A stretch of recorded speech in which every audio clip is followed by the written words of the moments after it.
And welcome one, welcome all. It's the pregame show on the CCIW network. Call me B.A. Baracus. I'm joined by Murdoch. It's the A-team for CCIW Sports as the University of Dubuque welcomes the Carthage College Firebirds here on a now slightly blustery Sunday afternoon. I'm Peter Ferreri, joined by fellow former friend alongside also a former college lacrosse player, Chris LoBosco.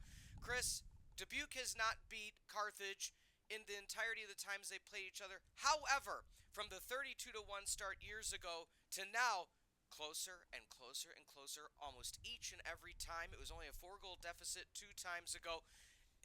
It shows the growth of a new program. You've been part of an institution where they have a new program, a developing program.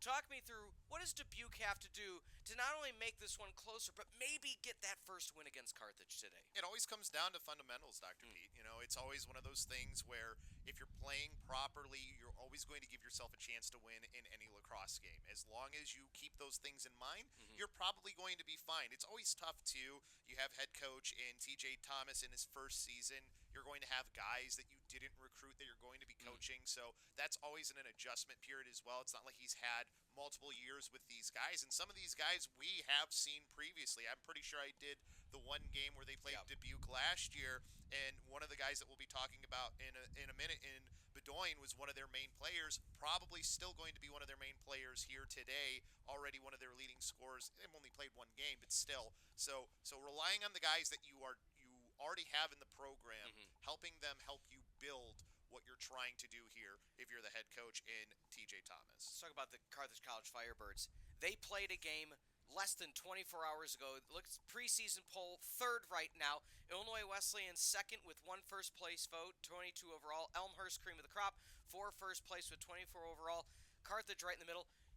You were at Illinois Wesleyan yesterday. I was here yesterday with Carthage. Thoughts so far about the Illinois Wesleyan squad and where they kind of land in that preseason poll? I think they're in a very similar position as where Carthage is right now, where they graduated a lot of big goal scorers from the previous season, a lot of leadership gone for both of these teams. It's really about having those younger guys step up and take that place of those guys and really take command of the team and make it their own. That's kind of where both of those programs are at.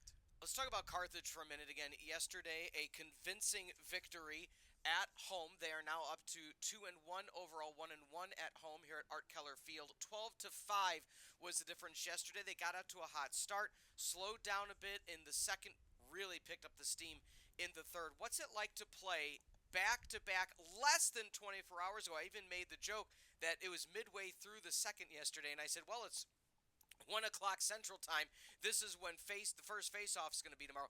That quick turnaround, not a lot of rest and recovery. What's the mindset of a Firebird player doing that turnaround? Honestly, you're a college player. You're probably fine. Okay. Honestly, because you'll have some tournaments where you'll play multiple games in one day. So this isn't even the most extreme thing that you can do as a lacrosse player. So I think that they're going to be okay. I think the big thing is just you've gone from focusing on one team. You don't have that practice time to focus on another team. That's where the biggest difference is. Your preparation maybe here is probably going to be a little less for Dubuque than you had the previous day, because as far as opponents concerned and strength of that opponent, you probably were more focused yesterday. University of Dubuque. Let's go through the players to watch for both teams, brought to you by the Doctors of Physical Therapy and the Pullman Auto Stores. Chris, who are you highlighting for the University of Dubuque? So the University of Dubuque, it's somebody we already mentioned, and Andrew Bedoin. He is going to be the player to watch. Number 1, already has 3 points on the season, had 2 goals last year when they played each other. And then on the other side for our Carthage Firebirds, it's going to be number 1 as well. It's going to be Jake Westland. He's now wearing that number 1 jersey. He's the leading scorer already on the season. Also had 2 goals in the game last year versus this team. Really the only scorer from last year that made a difference in that game. We're going to take a step aside now for the final introductions and the national anthem. Here on a day where, I'm sure, Chris, you were watching the same thing I was earlier today. Congratulations to the U.S. men's national hockey team. First time since 1980 winning the Gold Cup over Canada. So we'll take a step aside. National anthem and starters on the CCIW network. At goalkeeper, number 44, Nolan Nagy. The head coach of Dubuque is Tyler Thomas. He is assisted by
And welcome one, welcome all. It's time for NCAA Men's Lacrosse at Venerable Art Keller Field at the beautiful campus of Carthage College off the lakefront of Lake Michigan. It was a little bit of a heat wave earlier in the week. Snow flurries. Don't adjust your screen, your phone. That is snow coming with a whipping wind from the northwest right to the lakefront, 27 degrees at face-off. Carthage in the home Reds, white numbers and letters, black trim, and the visiting University of Dubuque Spartans in the road blacks. Let's look at the lineups now. Bedoin, Mole, Nelson, Shees, Johnson, Smith, Wilson, Ethan Smith, Matthew Wright, and the goalie of Nolan Nagy. Of course, head coach Tyler Thompson, his first year at the helm. And again, for Chris LoBosco and Peter Ferreri, we'll talk about those adjustments for a first-year head coach and adjustments in-game that we may see made from him. As for the Carthage College Firebirds, a huge win yesterday in a non-conference matchup. David Neff still at the helm for the Birds. Westland, McClure, Slattery, Carollo, Rye Taylor, Jake Williamson, and Golmo Broughton is the stalwart leader and captain for the squad. On the defensive side, Alex Moore and Josh Flores. Huge game yesterday, stepping up for the Birds, and Alex Bailey at the middle. And of course, Pete, it's all going to start here in the face-off dot. Winning those, giving yourselves extra possessions if you can, always important. And seeing just how you're going to win the clamp. Are you going to be winning this clamp, or are you going to have to be doing some extra work on those wings?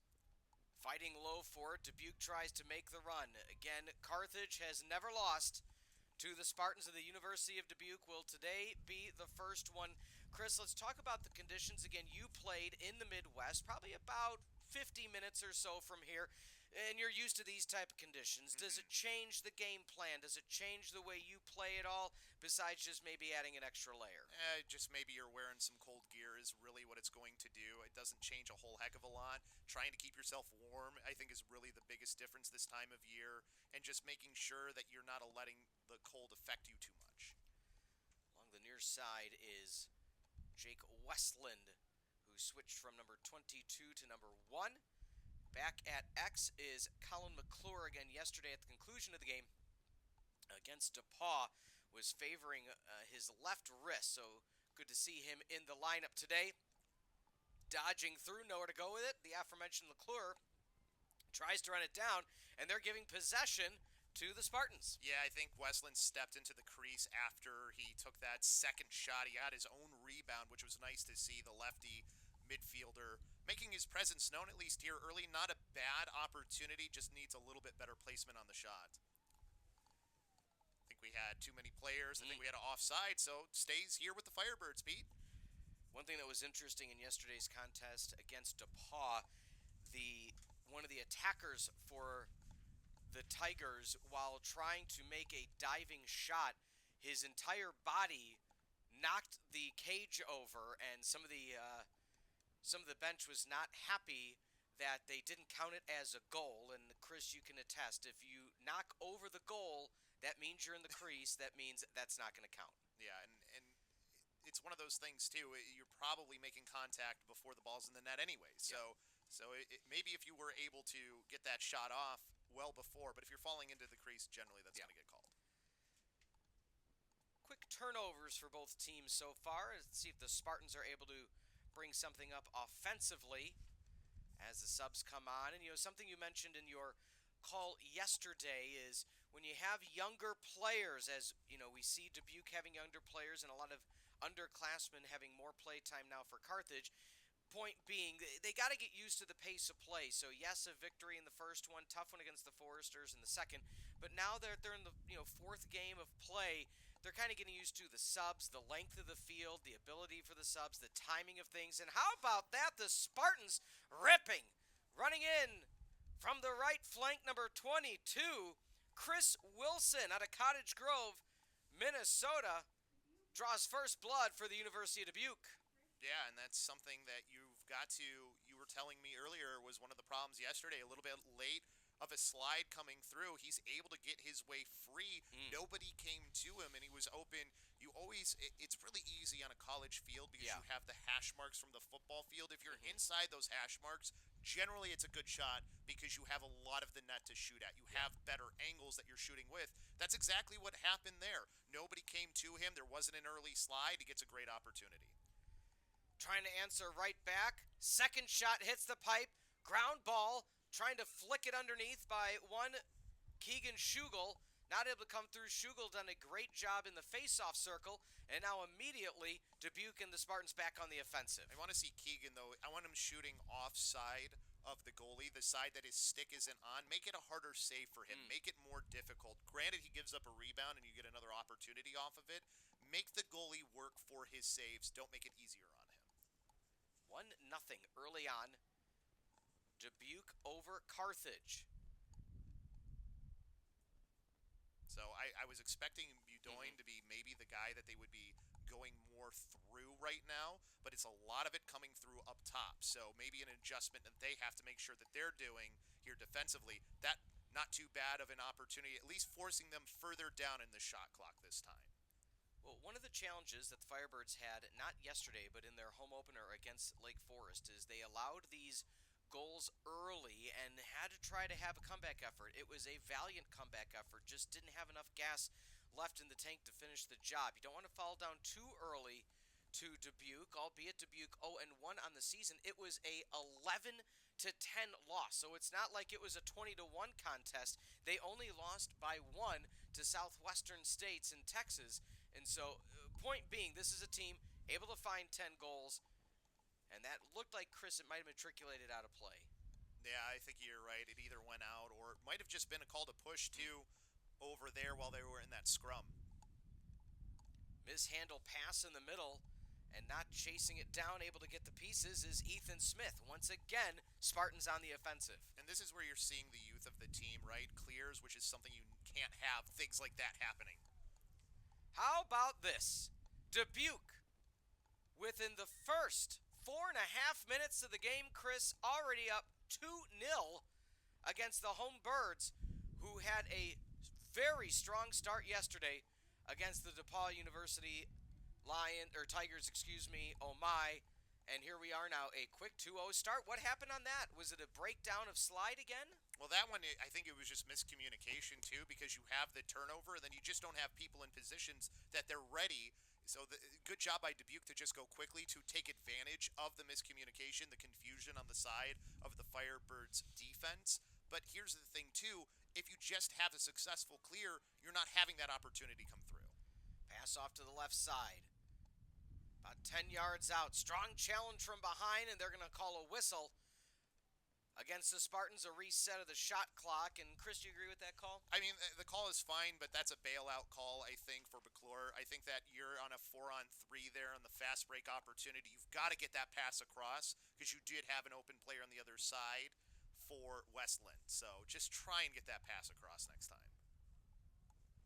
Resetting up. And that's kind of been the MO this year for the Firebirds, is the moment they get possession, they try to score quickly. If they don't, they take then usually the length of the 80 in order to try to find the best shot. They did have 3 possessions in a row yesterday, albeit in the second half, and albeit with a lead, where they could not get a shot on goal in 3 straight possessions with shot clock expiration, hitting the crossbar.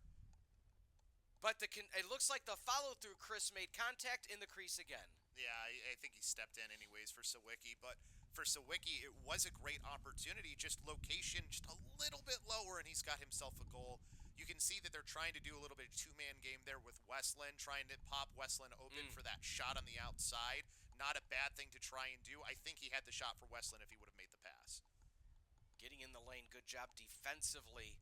Oh, nice play by the goalkeeper, Williamson. He just got that stick in the lane. That was going to be a point blank and one. And that's what you like to see from your goalie. When you can steal a pass away like that, absolutely I want to see a goalie doing that. So good job from Williamson, not giving them an easy opportunity for a quick goal. Anything you'd like to see from the Firebirds offensively now? Again, they haven't had the last time these two teams met, let's kind of set the stage again. It was a 4-3 opening period of action. Carthage led by 1, and then it was 3-2 in the second.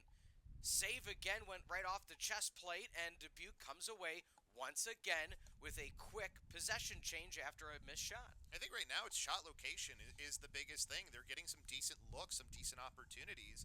I'm just not 100% sure that I like all of the shot placements as of this moment. So I think the offense, you just got to keep doing some work. I think they've gotten a little too quick for themselves a couple times as well, but that's the sign of a youthful team as well. They want to score, and they want to score now.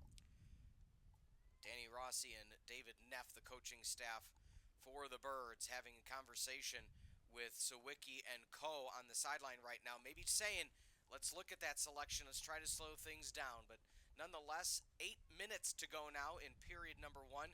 Dubuque with a very quality start. And just to recap what they did is they scored 2 in the first in their only game this season against Southwestern, but allowed 3 in the first, so we're trailing by 1, but then had a very good second half of action. So we'll see what happens offensively. Oh, that was a gentle nudge from behind, and they're going to let it ride. They're going to let it go. And I think they just called him for falling into the crease, which, you know what, that wasn't that much contact, so I think that's a good no call from the officials there on the defense from Carthage. Again, though, I think Carthage, they're benefiting from the fact that he did trip up there because the slide was going to be late. There was going to be a prime opportunity if he doesn't fall. Between when you played, Chris, and now, and we don't have to give the years, but what have you seen in terms of the physicality? Has it increased? Has it stayed the same? Has it decreased? I would say it's about the same. Okay. A little bit less. I would say they've gotten a lot better at officiating the game here in the Midwest. It used to be you could get away almost with murder, it felt like. You can't do that anymore. But I think as far as the physicality, you see that they're better, though, too, at calling slashes when they should be called, because sometimes they would just completely miss them, and a guy would be taking a baseball swing at you. Yeah.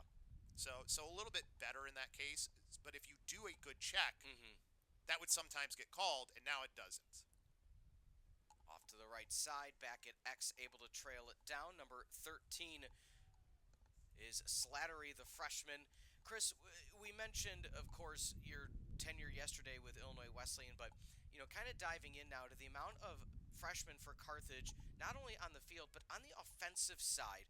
What's it like to incorporate freshmen into the new regime, into a new system, especially that at the collegiate level? Well, I think the big thing is letting them get used to the speed of the game, getting used to the fact that you're no longer the best player on your high school team. You're now with players who were the best player on their high school team, one of the best players on their high school team.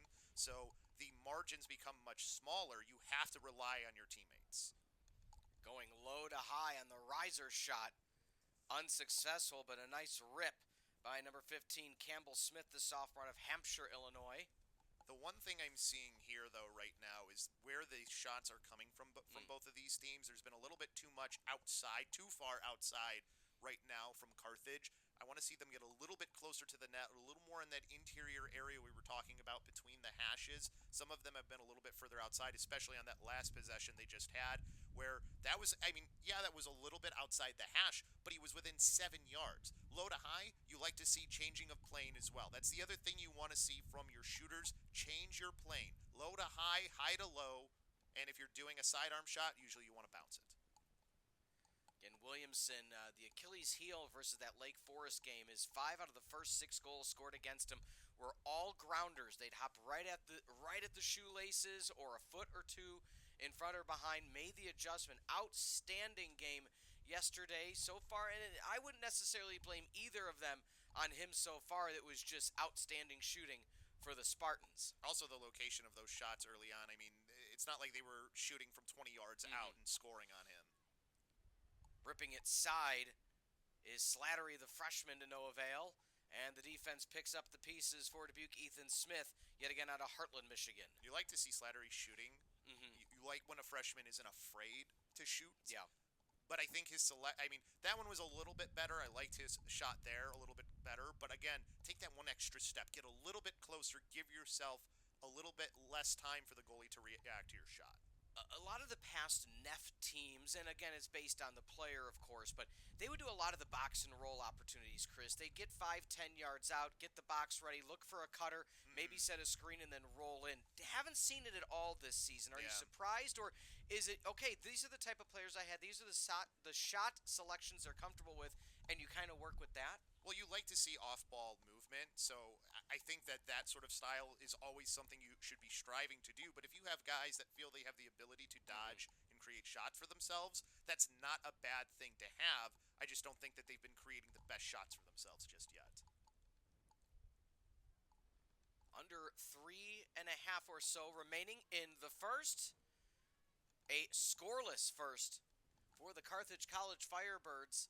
They have outscored their opponents 7-6 in the first this season, so for all intents and purposes, kind of a surprising first. But with that being said, it's not that the shots aren't there. It is a 8-3 shot differential, Chris. The Birds out favoring the Spartans, so right now, 3 shots total for the Spartans, 2 finding the back of the cage. But if you're asking me quality shots, who's had the better, I think you still would go Dubuque, but only by 1. I think that some of the shots that Carthage have been pretty high quality too, just not to the quality that Dubuque had early on. And especially, I want to give their defense credit. It seems like the defense has settled in for Carthage as well. Oh, I hope they have the right call here, because this is still Carthage ball. This should be, if they're calling it out of bounds. Yeah, because it deflected, it one-hopped off the shin and stick of Matty Wright for Spartan. So yeah, they're gonna keep that possession. Okay, that's good, because for a second, from that ref's point of view, he might not have had the best angle of telling who it went off of. And we do have a flag on the field, so the middle official pulling out the laundry. I'm not quite sure it was on a substitution. I didn't necessarily see contact. Yeah, we'll see. Well, it's a minute one, so it's not offsides. It's not on the substitution. I don't know if we might have missed an off-ball slash or something like that. It's entirely possible. Man up opportunity, though. This is really one way you can get your offense started going. Would you have called a timeout if you were Carthage, knowing you have 60 seconds of man up, 50 on the shot clock to try to get the best opportunity, or you have these in the playbook, so regardless, hey, we're up 60 and we got possession, call play 2 type of thing. You're not really running a play for the most part when you're running a man-up offense, more about moving the defense and finding the open player like that. Oh, and it just, again, shot location. If you go stick side to the high side, you're making it too easy for the goalie. Yeah, the right-handed goalie. I always have to call that out, Chris. People like you and I, the lefties that we are. Oh, my goodness. Coast to coast. Man down, doesn't matter. Spartans up by 3. And then this is where you see something that can happen with a team that's younger. There should never be this opportunity when a team is shorthanded, because you have extra players. You should be doubling the ball and making sure that you are locking everyone else. There should be no one able to go the entire length of the field and going and scoring. So Eric, waiting for the official call on who that was. Yeah, it looks like they gave the goal to Eric Brostek. So you were right with who you were initially thinking there. But again, I mean, that's just in a blink of an eye.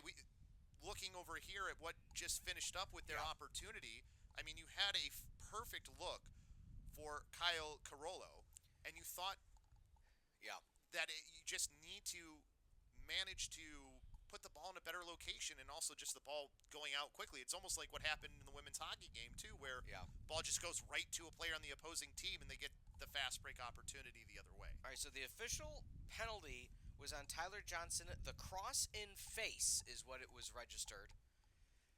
Oh, there's the nice handoff, and in short order, Carthage answers back, and that's the passing we saw yesterday, Chris, that allowed for them to have I shouldn't say coast, but they had a easier victory, 12-5.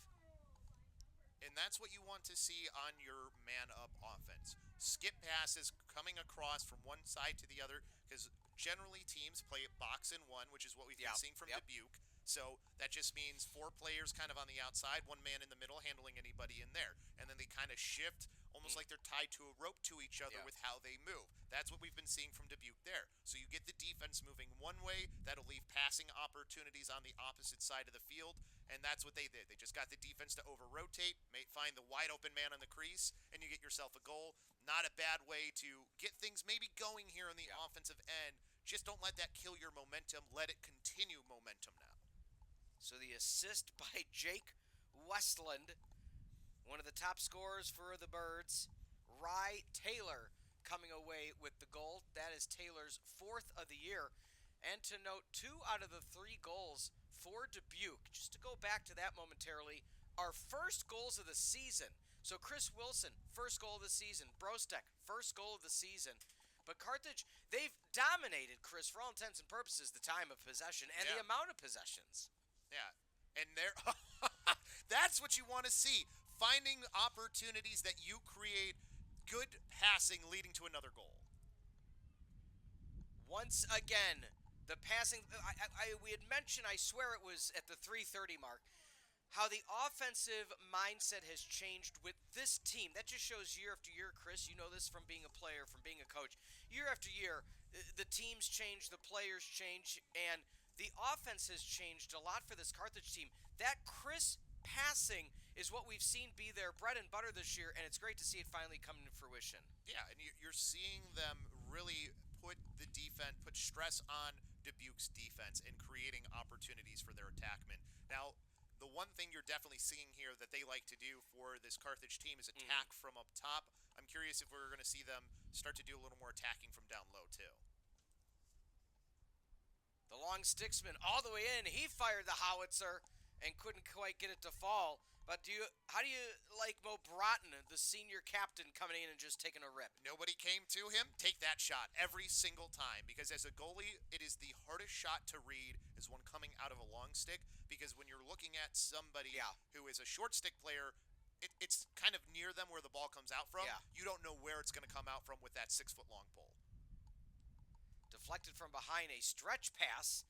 Almost tips back, and that's a smart play, Chris. That's something you and I were kind of talking about in the pregame huddle when we were prepping for this game. Nolan Nagy got a little gutsy, or I should say Jake Williamson. So not surprised that Dubuque went for that long shot, because Williamson got caught with that same situation yesterday.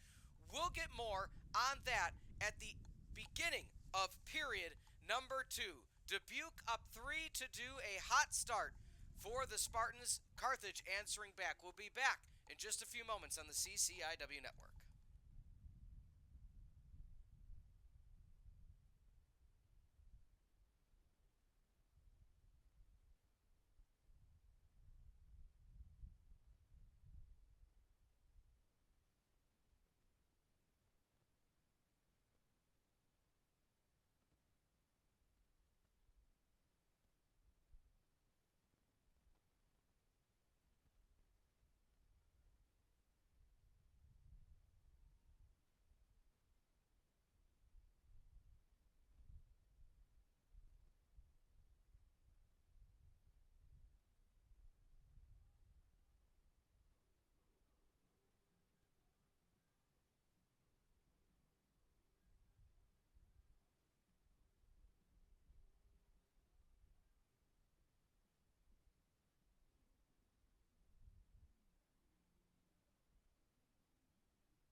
Welcome back. Period number 2 in the CCIW Network. Non-conference matchup on this Sunday afternoon in February are the final Sunday in February already. My goodness, the 2026 year is going fast, as was the start for the Spartans of the University of Dubuque. Chris LoBosco, Peter Ferreri, joining you on this Sunday afternoon, and the defense standing tall for the Firebirds, but they are immediately giving Dubuque. They got the same uniform. Yeah. The Spartans possession. Are you surprised that very aggressive call by the officials? I think for that second, so I really liked the first check that Moore made to dislodge the ball. And then when the guy's got his back to you and you push him in the back, that's an easy call for the official every time. You're going to give up the possession.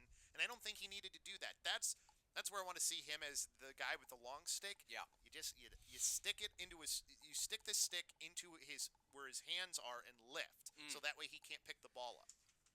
And then you ride him past the ball, allow somebody else to pick it up, or you just turn around and then take it after you've got him out of the way. We haven't seen either team spend much time back at X, and able to run it down at the last moment is, of course, number 1 for the Spartans, Bedoin. Yeah, that was one of the few times where we've seen them start to attack from X and then pass it up and look for a shot. But the thing is Bedoin, being the good attackman that he is, actually came down and then went afterwards. He needs to be there a little bit quicker, though. I think he's supposed to rotate out a little bit quicker, but I think he was just looking for that pass in case the crease man was the one sliding. Sheese looking for some action now. 2 players back at X. Back to Sheese. He looks for the, I like to say, the nearly impossible angle. Not to go full lacrosse nerd, but former All-American on the women's side, Lauren Gilbert. We always said that was the Gilbert angle because she would always aim at the most, if you talk about the hashes, she would be past the floating hash. Oh, nice takeaway, and the turnaround jumper on that possession is going to go with Carthage, so crisis averted by Campbell Smith. I think he just lost where he was for Smith because he had a lot of net to shoot at and he didn't hit any of it, and he was in a prime scoring position. A little bit of a break there for the Firebirds, especially they've been having a lot of trouble on this clear, and it's causing turnovers. Another one right there. Yeah, an ill-advised pass on that far side by Mo Broughton. Wow. We talked about that being an issue, not necessarily an issue, but a topic of conversation, Chris. I don't know if they were 10-man riding there that quickly off of a turnover. I'd be surprised. I know I get wanting to play aggressive as a goalie. That's probably too aggressive right there, especially when you're talking about he's probably 10 yards away from where his goal is. That is one. Unless that's what the call was, I don't like seeing it happen. Give yourself a better chance to make the stop. You're probably still going to give up a goal. But at least at that opportunity, if you are going to come out, you better not let that pass get off, and you've got to go stick to stick. So face-off one. Yet again, face-offs have heavily favored Carthage. 7-1, Chris. Are you surprised with the early dominance at the face-off for Carthage, but still trailing by 2? I'm more surprised that they're not getting more out of these possessions, I think is what it is.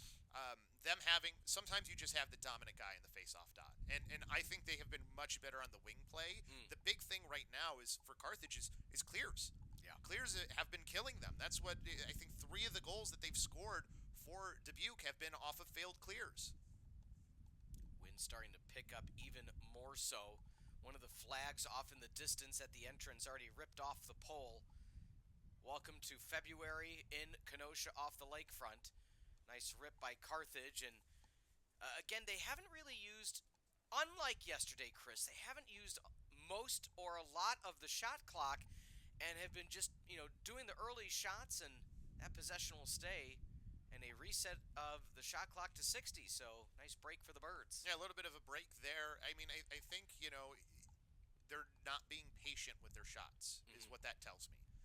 They're not looking, if they're not having a good dodge, you're not rolling away and finding that re-dodge on the opposite side. And again, he gets to an area in those hashes, but he was 20 yards out. Yeah. Most goalies should be able to make that save, especially here at the Division III level. Yeah, and again, the farther away you are, the opportunity just diminishes with the window that's even there.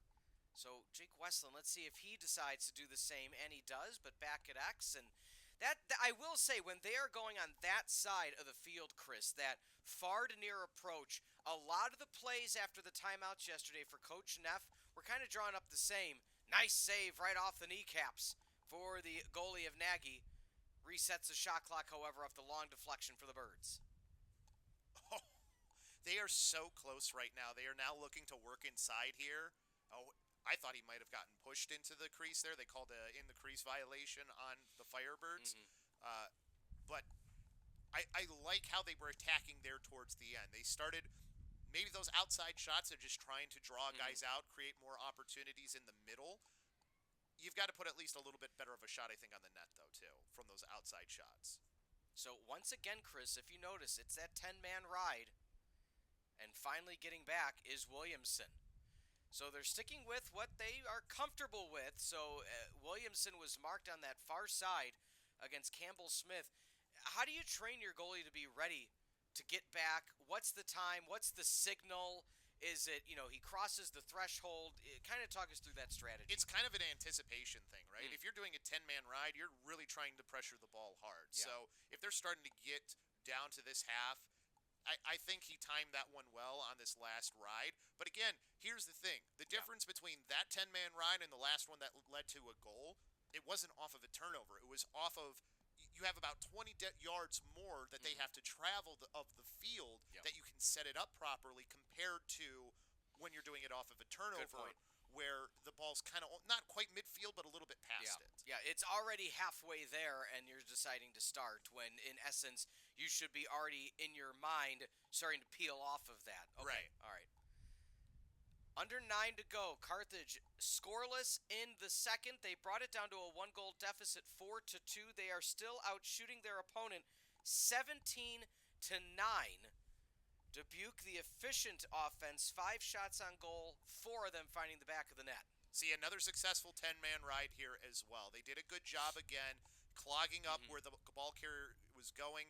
Also, they've got to, if you're Dubuque, you've got to be looking cross field for some of these passes as well, especially once you're on that offensive half, because then you're probably, even if you're on the offensive half here, depending on who the guy is, I might be okay with him just throwing it at the net. Yeah. At what point, if you're on, let's just say that situation presents itself again. If you're Dubuque, at what point, and again, you can use the football hashes for teaching moments, at what point do you just say, Williamson's still on the ride, that's an open net, let me just try? You know what, if he's at the 35, I would say that's definitely one you can do that. And even, probably not a long stick, unless it's somebody you're really confident in. Yeah, Westland just got the goal. He went near side, and again, Chris, a situation we kind of saw yesterday against DePaul. The defense slid to block the lane, and Westland just had an open shot. But I think, Chris, because Carthage has so heavily favored shooting from their right, they didn't necessarily think he was just going to take the rip, and he did so, and the Birds back to within 1. And that's something you've got to have knowledge then of the player, because Westland is a lefty, so he is always set up, if he's on that side, for those quick opportunities. So just have to be a little bit more aware of that. But, yeah, 40-yard line, if I got a guy that I trust, go ahead, take a rip.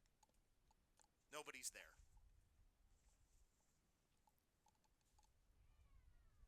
Strong sweep as the coaching staff for Dubuque was calling for something. Assistant coaches Justin Daly and Thomas Martin, grad assistant Ben Bach. But, oh, no, there is going to be a flag. Okay, so late flag likely against Kean Schugel. Yeah, that's going to be the case. So I was just saying it was potentially going to happen, and it looks like head coach David Neff not necessarily happy with the officials, but nonetheless, that's going to be a 30-second penalty against Schugel. So now I want to see what they were calling, because I thought maybe they were going to call a slash, which would have been a minute, if they were calling what happened with that wraparound sort of stick check that was attempted. But I think what they ended up calling, because it's Westland in the box, I think they called offsides. Because that would make sense, especially as a 30-second technical. No, they put holding on Schugel. So number 3 on the knee is who they called it on. Oh, I just see Westland in the box, too. Yeah. That's why I was confused. I'm like, why is Westland in the box, then? They're just chummy, just hanging out. But, yeah, holding was the call. And that's kind of surprising, because after he made the contact, he peeled off and went out of, went to the sideline. So kind of surprised by that call, but I mean, not surprised. How about this, Chris? I'm not surprised there was a call. Surprised that of was the call. Yeah. Right, because it should have been probably a slash, should have been a minute, because he didn't really hold. He swang around. Yeah. I mean, unless you're saying he kind of held him when he swang around, which Yeah. it didn't really look like that to me. So that is always a high risk attempt. Yeah. When you're trying to do that from behind like that, because if you get it, it's great. Yeah. But if you miss, you're probably getting a penalty. And that, especially so close to the sideline, you have the officials right there. It's, you're not kind of in the dead zone where you can get away with things. Now you can expound, Chris. I was always told there's parts of the lacrosse field where easier to get away with things because you're not necessarily in the line of sight by an official. You're right on the sideline, right, Johnny, on the spot. Like you said, if it doesn't work, you're probably going to get a flag. Yeah, especially, you have multiple officials in that middle area of the field. That's usually easier to spot than other areas, like maybe, say, the corner or something, where only one official maybe has eyes on it.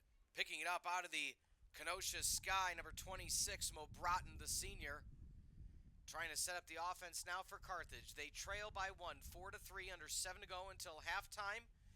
Very good start for Dubuque. Carthage trying to come back, and another flag will be issued. Not a bad rip from Westland there. We saw him started to attack. He's playing a little bit of midfield right now. I think they just want to get him in different areas of the field. Does seem like he's better at attacking from up top. So they're going to get a slash here, so that'll be a minute man up for the side of Carthage. This is another, they looked really good on their last man up opportunity. This is a great opportunity to tie the game up. So, again, just similar to what they did last time. Good ball movement, and you'll see the other thing that you're not really doing a play. It's just a rotation of players. When the ball's on one side, you'll see those 4 players on the other side usually rotate, and that will usually trying to get the defense and confuse it. Not a bad time here, especially because we're getting close to the end of the half. Now take your timeout. Make sure that they run the man up, and if you have a specific play you want to run on the man up, you can do that too. If you've seen something from their defense in their box and one that you want to exploit. We'll expound on that more in a minute, but for right now, ladies and gentlemen, if you're interested in applying to Carthage, take the next step in your educational journey with Carthage College. The admissions process is simple. Whether you're an undergraduate, transfer, graduate, or international student, visit carthage.edu/apply for details or contact our admissions team at 800-351-4058 or admissions@carthage.edu. We look forward to welcoming you to the Firebird family. 4-3, chance to tie it up. Chris, as mentioned yesterday, 3 timeouts by Coach Neff with more or less a similar situation, time expiring or a man up. They went 3 for 3 yesterday, resulting in a goal. Talk to me through the efficiencies of a coach in order to find the back of the net 3 in a row. I mean, that's just great coaching. That's knowing what your players are good at. That's understanding what the defense of the enemy team is trying to do to you and just attacking it in a way that makes sense. I mean, you don't have to draw up super complicated things in the game of lacrosse. It's so similar to basketball. If you're a fan of basketball, the offense should look similar out here most of the time, other than man up, man down, because generally in basketball, you still have all 5 guys out there even when a foul happens. So it's all about creating space and opportunities for your players. That's what you're trying to do. Basketball, lacrosse, doesn't matter. Whether you want to do that with on-ball picks, off-ball picks, whatever it might be, off-ball movement, those sort of things. Whatever you want to do to confuse a defense, that's what you should be doing here. And it looks like they're starting out in a similar set to what we've seen from them, that kind of 3-3 set with one guy behind. Yesterday, the success came primarily from getting it to Westland, creeping on that far sideline, and then all of a sudden a cutter, a screen, a goal. Let's see if they start to implement the same. Good box and 1 defense so far, under 30 now remaining. There's that pass to Westland. Another flag, and might we have another one? I think another slash. So you're going to be 2-man up here. Now, here's the thing. I love the pass from Westland. Skip passing when you're man up is kind of the name of the game. Why is that? Because of how you're drawing the defense, right? Because you're drawing the defense to the ball side. You're pulling those defenders from the other side. You're making them sink in. So that leaves a lot more space. Westland had crept into it. They didn't get to him on the skip pass. But then the other way, when they were moving back towards Westland, then he made the skip pass to the same side on the opposite from where he was. You now have a 2-man up situation for 20 seconds. And now you'll usually see teams go either into a box or a diamond. Usually it's it's a diamond that you'll see them set up, and that man in the middle will try and just play close to the man outside or in the middle. Under 5 seconds now. Long rip right into the net of the goalie Nagy. And Chris, I saw you kind of shake your head. Not happy per se with that result. I'm not unhappy with the shot. I'm unhappy with the location of the shot. High to high, we talked, change your plane. High to low, do something, make the goalie work for his saves. Don't put it stick side, especially if you're taking outside shots. And now there is 20 seconds remaining as Carthage and their ride. Again, they had 4 players. Oh, there's the grounder. So that's the other thing that you can try and do as well, is if you can get the defense to pull out a little bit too far, leave that man in the middle open for the quick shot. That one's a tough one because you're usually going to have somebody closing on you really quickly. That's why you saw him really take kind of a quick shot. Don't have much time to locate it, but that can be a really great opportunity in the middle too. You've still got 10 seconds. That should be enough time to maybe get one more shot. And they're going to reset the shot clock. And I think timeout too. I'll be intrigued to see what the call is here, Chris, because there is somebody else just got a penalty. So they just booked an offside on Brostek. So now there is another double man up opportunity for only 10 seconds. So looks like Coach Neff said, okay, well, let's readjust now. We'll get to the strategy in just a minute. Let's also thank the Stella Hotel and Ballroom. Make the Stella Hotel and Ballroom your home away from home. As a proud supporter of Carthage College, the Stella Hotel and Ballroom honored to celebrate our college and local community. Visit online at stellahotelkenosha.com or 282-842-2000. Chris, what's the strategy now? You know there's only 10 seconds in the double man, but you still got the full 30 for one. Do you still say the same thing? Try to take that high post rip, or try to get it into the into the low zone as we saw on the recent rip? So I think if it's me, I'm starting off on the near side of the field. And I'm trying to set up Westland on the other side for skip pass to him to take a shot from wherever he feels like he wants to take his shot. I think that's probably what I'm trying to do here if I'm Carthage. It looks like they're going to run a specific play. You can kind of see they're setting up stacked in the middle there. So they might try and do a little two-man game in the middle either as well, looking for something there because they're running a 1-4-1 at this moment. Back to X. First penalty expires, 20 remaining. Taking the hop, finding the lane, grounder and good. They let Colin McClure find the lane out of Denver, and Chris, the bend but don't break defense of the University of Dubuque. I mean, they stood tall penalty after penalty after penalty. What could you have done differently? Honestly, you've got to be more physical to the ball there. Okay. Now here's what happened. So they put 2 guys on the crease. Correct. Now generally we talked about how man-up offense, it's kind of a 3-3. You have one guy in the middle. So 2 guys in the middle when you only have 4 players out there. A little bit more communication needs to happen. A little bit more confusion is possible. And all he really did, when you look at it for McClure, he just did a face dodge over the guy. Nobody came to him, so he took the shot. Because the other option he was going to do there, if he sees Westland, he has the opportunity for Westland to take a shot as well if there's the space created there, but nobody came to him. You take that shot every single time. And he did, and we're tied 4 apiece after a strong start by Dubuque. The shot differential now, Chris, 23-9.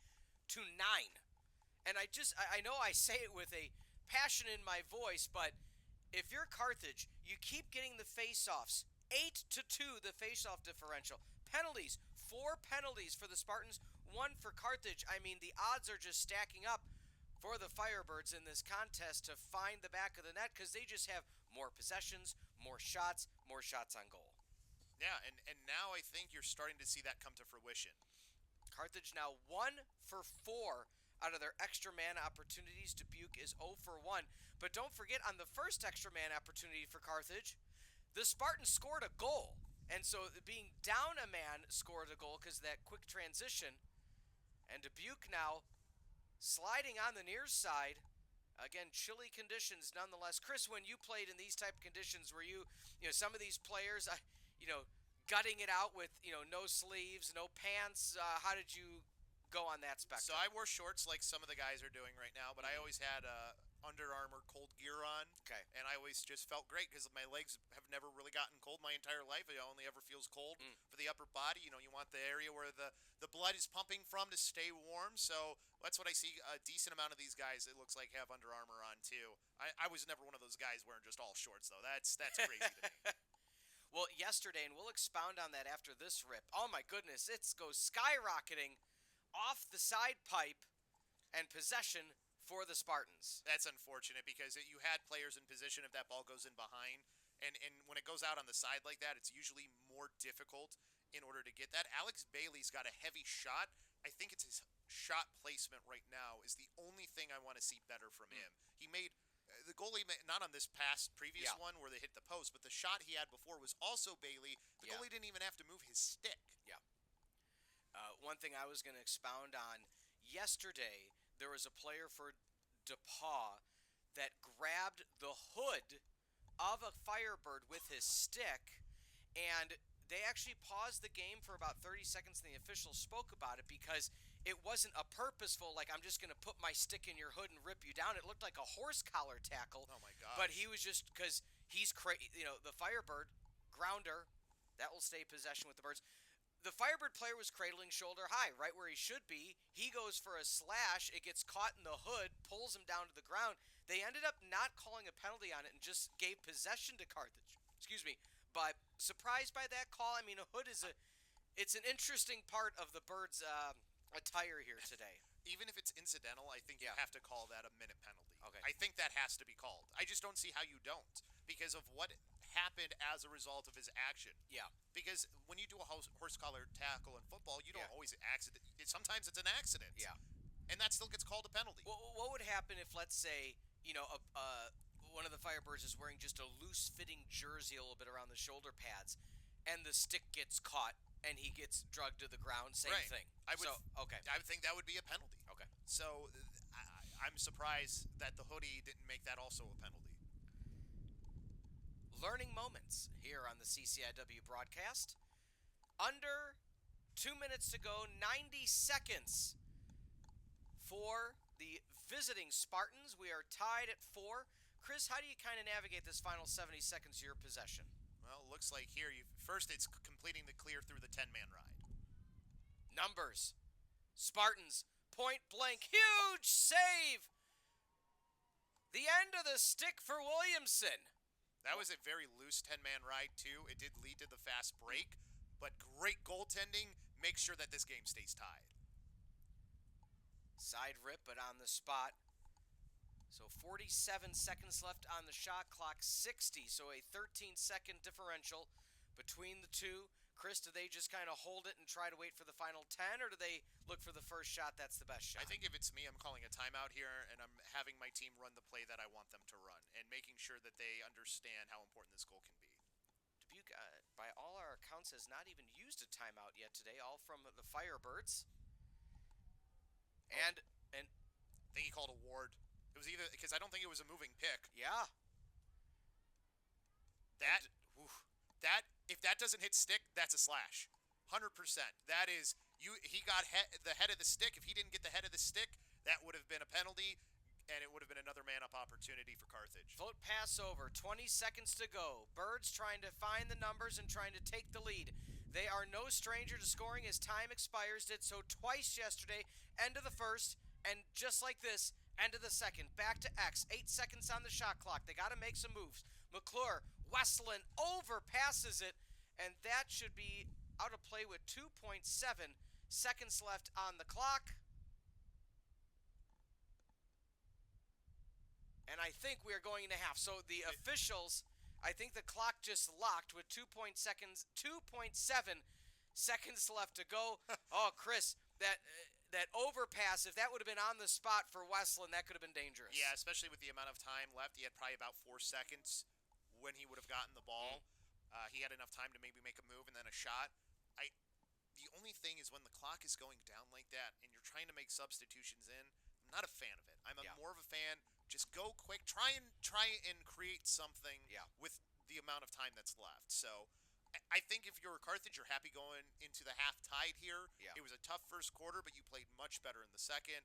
And it seems like the wind, it's still blowing pretty hard. Yeah. I wonder if it's easier going with the wind as an offense. I think it would be, because as somebody who had to walk here Yeah. because of extenuating circumstances, because of my car, walking into the wind, and I'd imagine it's even worse running, my eyes were watering just from walking. So. Well, we'll bring up that and more. Timeout. It's halftime. Tied at 4 apiece. A fun one on a Sunday afternoon in Kenosha. We'll be back on the CCIW Network.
Half number 2 on the CCIW Network. Chris, break down the stats before we have the first face-off of the third. Well, you can see shots on goal 15 to 6. I think that's what's more important. We talked about how there was 29 shots to 11. But again, shots on goal being the big difference here. Of those 6, 4 going in for Dubuque. But the biggest thing to me, turnovers. A lot of turnovers, not even forced turnovers Dubuque has done. And I think that's a lot in part due to the ride. I know it says that they were so fully successful on all their clears. For me, I wouldn't call some of those clears successful on some of the 10-man rides that we've seen here from the Firebirds. Dubuque scoring the first 3 goals of the contest, went up 3-0. Carthage then scoring 4 out of the next 5 total. We are tied at 4. Let's talk adjustments, Chris. Carthage, again, having a more solid start to the first half than they did beginning. Let's talk about that in a moment. Just kind of gets taken from behind, and good defensive play that time around by Beckett Mole, haven't said his name, the pride of Elkhorn High in Omaha, Nebraska. If you are Carthage, let's start there. Any adjustments you're making at halftime, or did you like enough of what you saw at the conclusion of the first to just keep where you're at? I think they can kind of stay where they were at. Just try not to do too much, I think, is one of the big things. Don't try to do everything yourself. I think that's the big thing I would want the Firebirds to focus on, is really rely on each other, especially on the offensive end. I think they've done a good job of that on the defensive end. As for Dubuque, it's making sure that, okay, if you break this 10-man ride, you're getting a lot of great opportunities, high quality. Focus on how you get through that ride. Dubuque now, we see number 14, Tyler Johnson, kind of shrugging his shoulders. Not quite sure what the delay is here, Chris. Yeah, I'm not sure either. It's always so tough here when you're up in the booth to kind of figure out sometimes why they're holding off play, especially because generally they want to do quick restarts at the college level. Did have a moment during halftime to talk with one Katie Boston, all-conference volleyball player. She is helping out on the sidelines today. And, you know, Chris, she said to kind of go off of how you ended, oh, nice save by Williamson, gets to the knee. And we talked about the growth he's had this season alone for the senior, going that down to up, like something you taught me years ago. Same with college hockey and pro hockey. You go down to up. Don't always have to be the one dropping down. It's not as much of a natural motion. He's already made that adjustment early on in this season, and we see it right And there. that's why they want you in an athletic position in goal. They don't want you too stiff so you can get down easily and get up quickly. All right, it's a lot easier if you're coiled to spring up than it is to try and coil back down.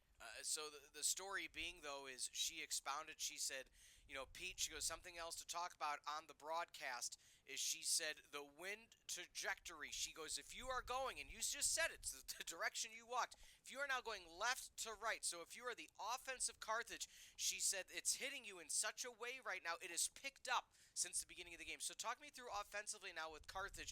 Are you just trying to hold as much as you can? Are you changing your offense knowing that it is just the wind's very detrimental in their favor? If that's the case, Or against their favor, excuse me.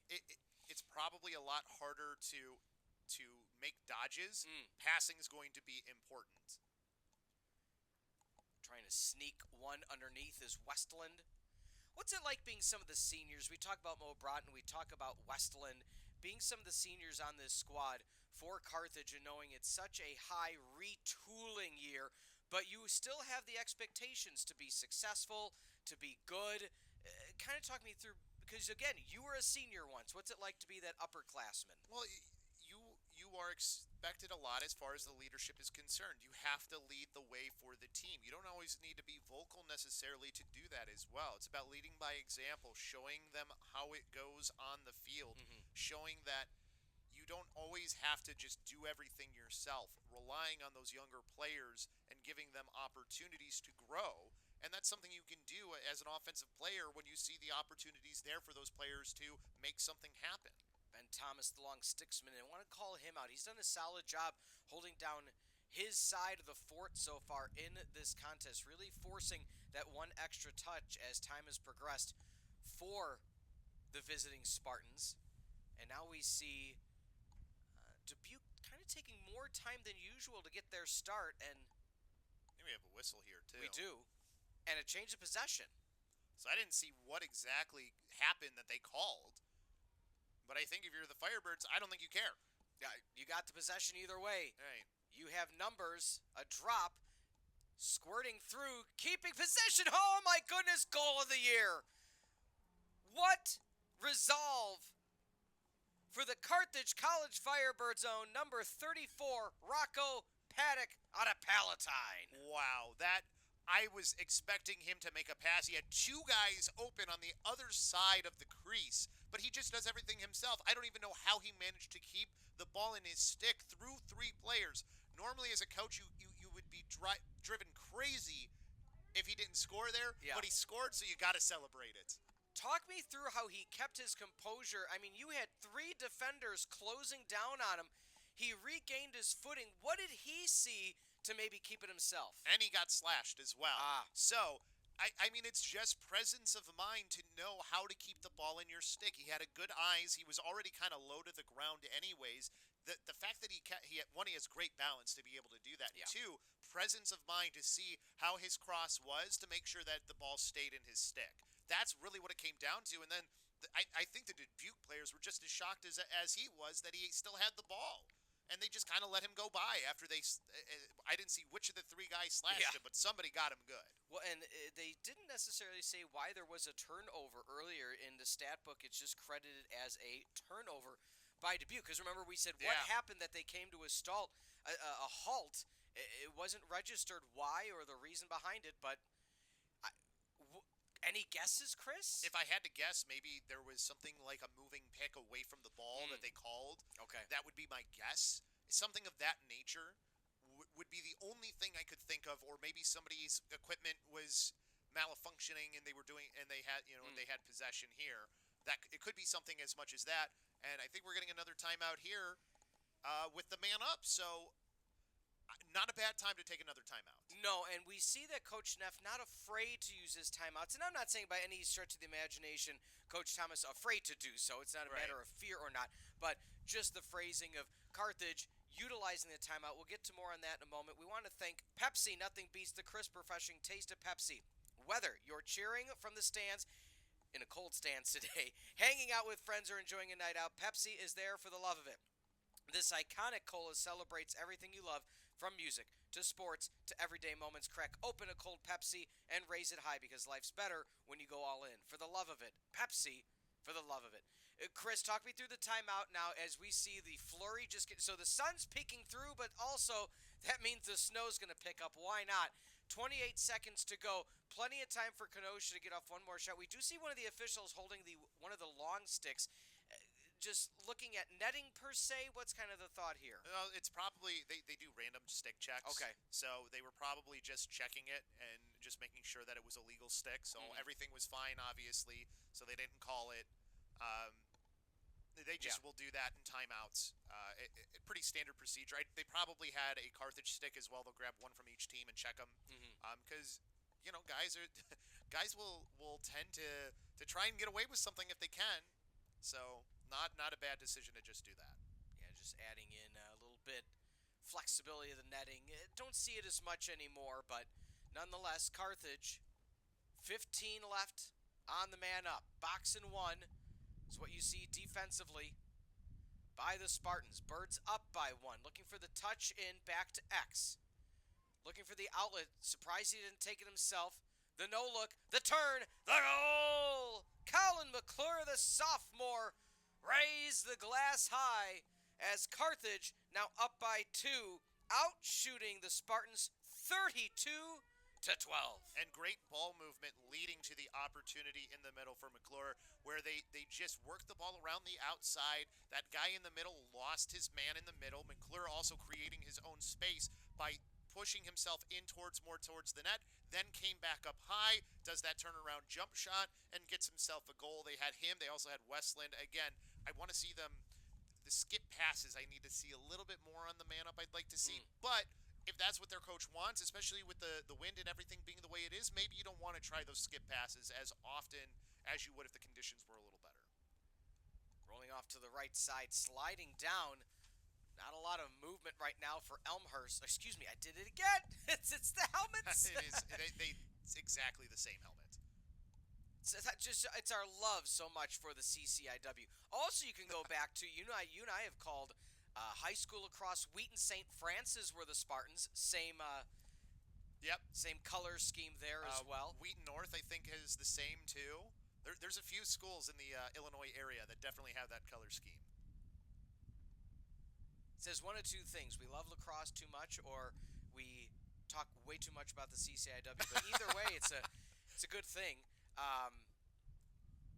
Westland now holds it himself, 1v1, makes the dodge, good defensive slide there, tries to find the lane, keeps it himself. Up is McClure. McClure tries to reset. Westland stays back at X. Dodge off to the left side. Corolla, you see the penetration passes, Chris. It's something you called out earlier in the game. You wanted to see more from Carthage, and they're doing just that. I think they need a little bit more off-ball movement, too. That's, I think, one thing. You can see Westland at times looking for outlet passes, and there's just hasn't been as much outlet. Although that time you don't need the outlets. Alex Bailey, the freshman, had a few players eyeing him on the near side of X. It allowed for wide open spaces. Kyle Carollo now extends the lead for the Birds, 7-4. And that's just Dubuque's defense collapsing in, and then nobody coming back out to the guys on the wings to play defense. So he just is able to step into that shot and have a clear path to the goal. Great job by Carthage to at least find the open man. Again, that wasn't really, he didn't really have to move much, though, either. That space was created from the dodges. A timeout now by Dubuque, understandably so, 8:39 to go. It was tied at 4. As mentioned, the first 3 goals of the game were the Spartans. After that now, it has been a 7-1 run. Chris, what's going on in the huddle for Dubuque? I think it's just trying to settle the team down and trying to do better at keeping possessions. Like we talked about how the faceoff dot had kind of been dominated by Carthage up until this point, and it really hasn't always been because of the clamp. Yeah. Prime example, that last one, clamp was won by your faceoff man for Dubuque, and then he gets attacked from both of the wings and has no outlet to try and pass the ball off to. Granted, that's just kind of where the ball ended up too, but you have to do a better job of supporting him after he wins you a face-off like that. So the movement has seemed to slow down a bit for Dubuque, and I don't want to say they were resting on the fact that they had that early lead, but trying to hype each other up on the sideline are the visiting Spartans of Dubuque. While we take this time out, we want to thank quickly the Doctors of Physical Therapy. Get back to your best. The Doctors of Physical Therapy offer personalized care for musculoskeletal health with the motto, get better faster. They help you recover safely. Visit doctorsofphysicaltherapy.com to find a location near you. Yeah, the faceoffs, Chris, it was heavily favoring Carthage. It's now 5-8. So Dubuque has crept back in to that mindset, but 35-12. I say with a bit of jest, it is a very lopsided number, but the shots on goal now, that's one of the things you mentioned. So another face-off, taking the shot and scoring. 10 seconds is all that's needed from the face-off to the cage. Goal for the Spartans. Wow, Owen Lang from Verona, Wisconsin, freshman. He has been doing a pretty good job in the face-off dot, and that time he kind of just said, you know what, I'll just do it myself, and that's exactly what he did. And if fast break opportunity, if no one's going to rotate to him, you've just got to continue on. So good job by Lang to create an opportunity for himself. He's been doing a decent job here. I think it's the wing play has made the biggest difference, though, in who has been controlling the ball. Carthage trying to keep it alive and on the ground right now, writhing in pain, is Kian Schugel as he now limps off, and immediately a flag is going to hit the turf. And this is a prime example, too, of Dubuque winning the clamp. Their man putting it in an area where you already have a defensive player positioned, or your long stick player positioned, for where he's throwing his clamp to, and you get beat to the ball. That cannot happen.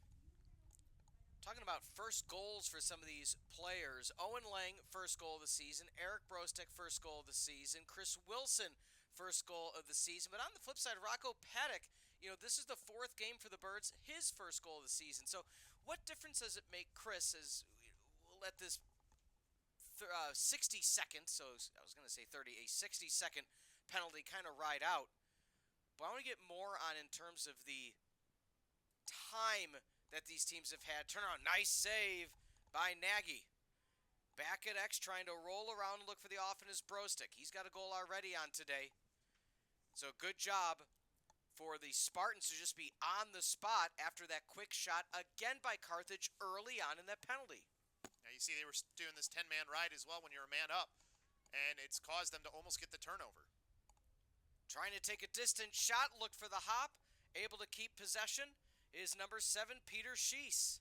Yeah, good thing that he was back there because generally you don't have somebody back when you're on a sort of a fast break opportunity like that. You can kill off the rest of the penalty, though, now. I think if you're the Firebirds, you're probably content at just making sure you don't give them an easy shot. So a lead of 3 by the Birds, cut to 2 after the quick goal, after the clamp from the visiting Spartans. And then, Chris, are you surprised that Carthage, again, in a full 60-second man-up opportunity, took the first shot they saw? I thought that was a pretty high-quality chance. Okay. The only thing I would say here for Wright Taylor is he had so much space. Create a little bit better of an angle for yourself. Just take that extra step in because he had the time to, because of how they got the defense to move. I think sometimes players are too quick. They think they have to shoot too quickly sometimes when they don't have to. Great job on the defensive contact. 23, Ethan Smith. He is slow to get up. He went all in to try to stop that stretch pass that was hitting the cage of Alex Moore, and he is back down on the ground. I mean, he went head first to try to defend that play, and he is heavily favoring that right leg. And it's tough, Chris, when you as the defender see the contact coming first, because you know the player on the other team isn't going to slow down. They don't even see it coming. Right. You can't necessarily slow down because you're still trying to make a play as he wakes his way over to the trainer's bench. Yeah, that's always the worst when it's incidental like that, and you hope that he ends up being okay, and that it's just a stinger. Because those, I mean, one, those really hurt, but two, you never like to see anybody get hurt, of course. Especially when they're trying to make a play and they're not doing anything. You know, it's not like he was trying to take a player out or anything like that. Correct. Yes, clean of a play as could be. Inadvertent contact nonetheless. The pick and roll looking deep. Back to X. McClure setting up the offense now for the Firebirds. They saw them start adding McClure into the phasing of the passing. Trying to wind up, too much of a wind up per se. And Chris, you mentioned it in one of the earlier possessions for the Birds. If you don't get it and have that misguided pass out of play, easy possession back to Carthage. If you're not quick trigger when you get it that deep into the zone, the sea of black jerseys are going to converge quickly. Which is exactly what happened. So you have to be, especially that close, you're going to have to go quickly. I mean, you would expect Carollo next time he gets that, maybe he won't take quite as long to get that shot off. Especially when you're even strength, it comes even quicker. One-handed catch on the pass, Bailey. He looks for the shot, and why not? What a tough angle. He went lefty, elevated, and went low. And Chris, he must have heard what you're saying in the first half. The location of the shot, stick high, aim low. Right. Just offside, too. I feel like that. I don't think Nagy had a clue that puck was, or I said puck, watching too much USA Hockey, that ball was coming. He didn't really react to the shot that came through. So I don't know if he ended up seeing it or not. Nonetheless, lead back to 3. A 37-15 differential. It was a 3-2 lead for the Spartans after 1. They were outscored in the second 2-1. They have been outscored in the third 4-1, which has now resulted in a 3-goal lead for the home Firebirds. And Chris, let me now ask the question I was going to ask a few moments ago. Dubuque has played 1 game. This is Carthage's 4th game of the season. I mean, experience is a lesson that cannot be taught on the sidelines, and I feel 4th game in, If this was maybe both teams' second game of the season, might be a different story. But Yeah. Dubuque still trying to, fine-tune some things where Carthage, all right, we're on game 4 now. We kind of know what our lineup is, what our expectations are, and what our shot selection is going to be. Oh, did he actually? He did stop that. I was trying to see if that one was going to trickle back between. I think you're right. I think the big thing here, more so than anything, too, is I don't know how much they've practiced against a 10-man ride. Is part of it as well. As you can see here, they play 0 for their players, but they play all their attack back, and they win another possession. And a goal.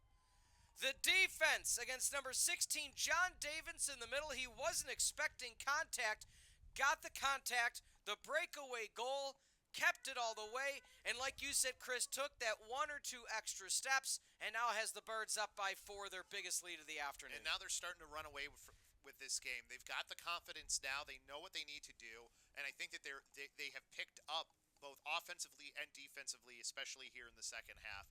And again, the riding is very crucial for how they are staying aggressive too, because that was another 10-man ride. Yeah. And if you're unsure what a 10-man ride is, it means your goalie comes out of the crease, and that's why you've seen the goalie out of the crease a lot. As we get another quick opportunity here. And a penalty is going to come late as Kian Schugel, the junior from Victoria, Minnesota. My guess here, push with possession. That's my guess. So he has been losing a lot of the clamps. He won that one to himself, and then he was off to the races. A fearless player on the clamp, whether he gets it or not. And so it's going to be a 30-second penalty. Yep, push with possession. That's what they called. Easy call for the official, because when you see a player running and he just falls down like that. Yeah, it didn't trip over his feet. Clock wasn't running. I saw the official swinging his arm. So they're going to probably restart play here, probably put the time back on the clock and just restart things. Because it did start to run eventually. It just was probably like 10 seconds late. Probably not going to add much onto the clock. Yeah, probably only like 3 seconds. I think it was. But that's also, I mean, the ball was in play probably for like 7 seconds. If you're Carthage now, you're up 4. You have 27 seconds. Are you playing that same mindset of just pass around and then look inside for Kyle Carollo? If it's there, yes. Okay. I mean, if they're going to collapse on it a little quicker, then you look for that skip pass. Oh, nice job reading the eyes. Stepping in the lane is Eric Brostek. No, they were ready for that pass into the middle, and that's why you've got to keep your head more on a swivel, because you had Westland in a position to catch and then shoot on a step down, and they just didn't give him that opportunity. It wasn't a skip pass there per se, but again, it doesn't always have to be a skip pass in order to create those opportunities. A 9-2 run for the Birds since the early 3-0 lead for the Spartans. And I will say, after that early lead by the University of Dubuque, kind of said, oh, is this shades of the Lake Forest game again? That happened 2 games ago where it was just an early lead and then turned out to be insurmountable. That ended 13-11, but nonetheless, we see the abilities for the Spartans to score. It's just Carthage has been lighting it up of late. And a save by Williamson. That was just one guy, I feel like maybe doing a little bit too much there in Dubuque. Again, I think a little bit too much stationary from the players off ball, it felt like, for Dubuque as well. So you don't have a lot going on. And I mean, the defense was great from the Firebirds, but they also didn't have to do a lot. So Ethan Smith, the junior, still, he is the only player right now on the bench, sitting on the bench on the Dubuque side. And so, with that being said, don't necessarily see him coming back in today's game. Chris, talk me through it as a coach. Non-conference game, one of your best players, one of your long sticksmen. He was out with the injury. We're going to have a penalty momentarily, but maybe don't chance bringing him back in down by 4 in a non-con game. He's there. I think he's ready. They were working on his leg, I thought. Oh, he's still on the bench, actually. Yeah. So you're right. I thought maybe he was going to try and go again, but I don't think it's going to hurt if you sit. I mean, you want to win out of conference games if you can, but you've got a long season still ahead of you. Better to rest and not take any chances of making an injury worse, too. Sure. And this is one of those times where I like to say it's a good opportunity to see, okay, where's, as cliche as it sounds, who is the next man up? Who is that next man that's going to step up on the defensive side? Maybe if it's a one-goal game, different situation. But again, you're down by a few. You're on the defensive side. Who is our fourth defender? Who's our fifth defender that can step in? There was a technical, I think it was maybe offsides is what they got called for. Didn't see the official signal, but they did. Delay game. Delay of game. Okay, so there was the over and back, too, that they caused by the Firebirds right at the midfield line. I wasn't sure what they were doing. But now, I mean, man up opportunity. Dubuque, you want to get back in this game, you got to take advantage. Goes low to high, looks for the hop, and a miss. Low to high, but going stick side. Too easy, but that one was too easy for Dubuque. Crisp passing from Peter Schiess to the streaking Bedoin. Just like that, back to within 3. Well, and Bedoin is somebody we talked about in the beginning of the game, and he's been really quiet so far, Pete. We're finally hearing from him. That's a good sign if you're a Dubuque fan, because him getting involved on the offense is what you need. He was a 2-goal scorer the last time these two teams played. He's one of their leading point scorers. The fact that this is only his first point in the game could be good if he starts to go on a streak here. But as far as the start, this is also where it's easiest to play offense, and you haven't had much time down there. Minute 20 to go. Carthage more than content with taking as much of this shot clock off. And Chris, you experienced it 24 hours ago yourself with the Illinois Wesleyan contest against Aurora in a very tough non-con matchup. Unless you got a running clock lead of 20, these are high-level players. 3 goals lead, not safe. Yeah, no lead is safe in lacrosse. Even higher ones than that can be not safe. Pass up ahead for Thomas. He gets checked from behind. Possession stays Carthage.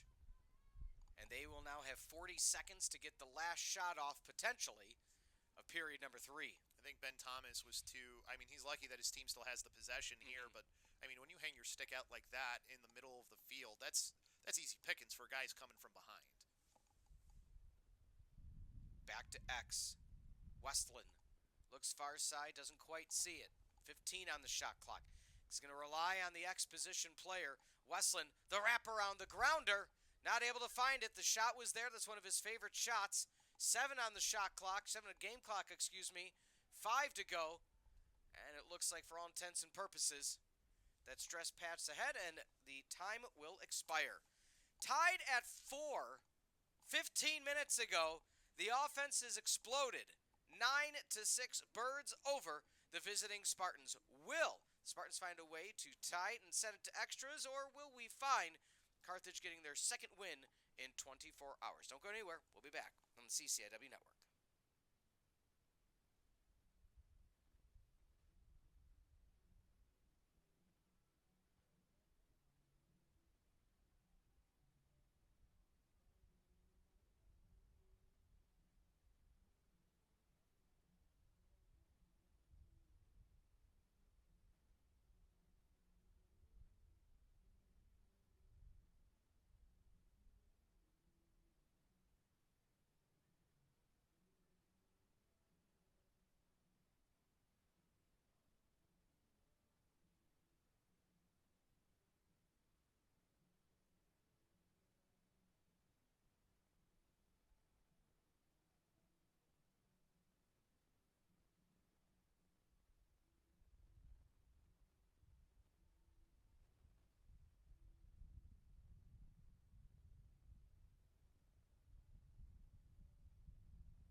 It's the fourth and final frame on the CCIW network. Chris LoBosco, Peter Ferreri. Appreciate you being with us on the CCIW network. Face off, on the ground, picked up, swatted away, kept by Carthage. Chris, do you like that methodology? I've always been a fan of, hey, if you don't know if you're going to scoop it up, that ground ball, push it further down the turf to where you know you can. Yeah, that's why you have those guys on the wing, right? Yeah. That's their job. Their job is to help you pick up that ground ball if you don't win it cleanly. And I think we're going to get another penalty here. It looks like we've got this one going on Carthage, perhaps. We'll find out in a second. We do have a Spartan player slow to get up on the far sideline. Looks like he was just taking his time. 15, Campbell Smith. And the only reason I think this is on Carthage is because of how angry it looks like Coach Neff is. So we'll get the call here in a second. Coach Neff, one of the quieter coaches off the field that they have here at Carthage College, but on the field as passionate as they come. Well, the officials are going to talk this, and now Dubuque's coach doesn't seem happy with something as well. So Coach TJ Thomas now getting vocal with the officials too. Well, they might be calling it on two people, Chris. How often do you have it where both players are called for a penalty? Well, if I had to guess, it's offsides. So offsides. I think they're just saying because possession was in favor of Carthage. So if possession was in favor of Dubuque, it would have been a 30-second technical. However, since Carthage had the ball, it's just a change of possession. So I think that's what they were conferring about. And if both players go offsides, it's who goes offsides first, generally, when the play is stopped. Well, it's good to see as well that the officials conferred about it and made sure to get the decision right. That's always, we were talking about it yesterday on our volleyball broadcast. You just want to get the call right. And so good job by the officials to sort that one through. Yeah, because I didn't see exactly how everything transpired over there. So I was not sure who or how they went offsides. Because it could have been that one player helped another player offsides too. Hard rip over the crossbar. That will stay with Dubuque. That is one of those shots. Now we haven't had a lot of shot selection here from Dubuque that I have thought was poor. That one I say is. It didn't get on cage, and you were so far outside, like they were far outside the hash where the shot was taken from too. About a 3-hour drive southwest of here. Oh, nice play. Not often you see a defender back at X, and that time Brenton Stanton on the spot. Creates a fast break too. Side shot again, as you mentioned, Chris, went right toward the cage. I think if Alex Bailey's shot selection was just a little bit better, he'd have a few goals in this game. He's got a very heavy shot, you can tell. But I'm sure, and Chris, you can expound on, this might be another opportunity for the Birds. Nice stick save down at the 5. Good pick that he just set there, that's for sure, but a better save. Those shots from the alley can sometimes be tough to have the perfect location because you're running so fast. But I think you're still happy with that offensive possession if you're Carthage, and another successful ride on your clear. Westland with the one-hand save, takes it himself, shrugs. Why not? Why not? Jake Westland with another goal, leads the team in goals, in points, in shots, and is leading them now with a 4-goal lead. Are they saying McClure? It was okay. So he made the pass across because McClure was on the crease and ready for it. But that's perfect play on the ride. You get the steal, you run it down, you've got the 2-on-1 player advantage. He could have taken the shot, wisely passes it across to an open McClure. Well, and that's why it's not just me, because I would have.